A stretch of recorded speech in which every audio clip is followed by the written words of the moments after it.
Well, on to some breaking news now. Ukrainian President Volodymyr Zelensky and US President Donald Trump have just concluded a highly anticipated phone call just minutes ago.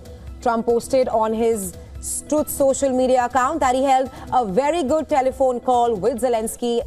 He said it lasted an hour. He said, and I quote here, much of the discussion was based on the call made yesterday with the Russian President Vladimir Putin in order to align both Russia and Ukraine in terms of their requests and needs. We are very much on track, and I will ask Secretary of State Marco Rubio and National Security Advisor Michael Waltz to give an accurate description of the points discussed. That statement will be put out shortly.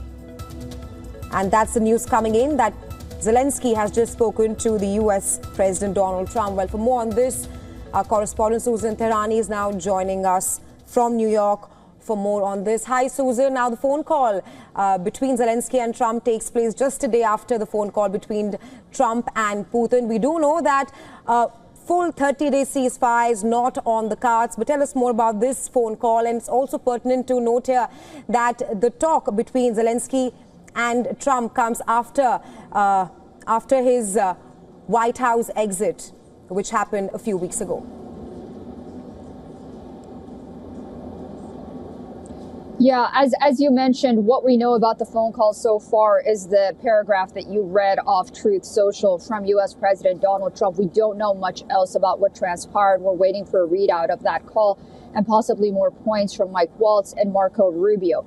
The phone call does come weeks after that fallout, somewhat showdown between Zelensky, President Trump, and Vice President J.D. Vance. But it appears that the two sides have come a long way since then. On the one hand, Ukraine has agreed to sign that mineral deal with the United States. And on the other hand, it has agreed to this temporary ceasefire, despite the fact that it criticized Russia for not going for a full-on, full-fledged ceasefire. It's a partial ceasefire.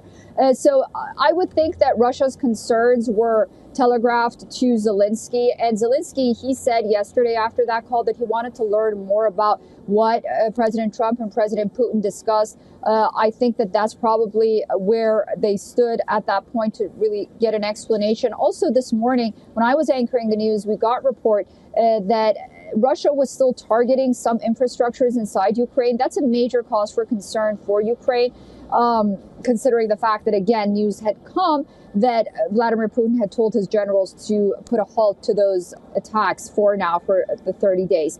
So a lot of moving parts. Let's wait and see what U.S. officials come out and say. I expect Zelensky's team to put out a statement as well, and I think we'll get a better understanding.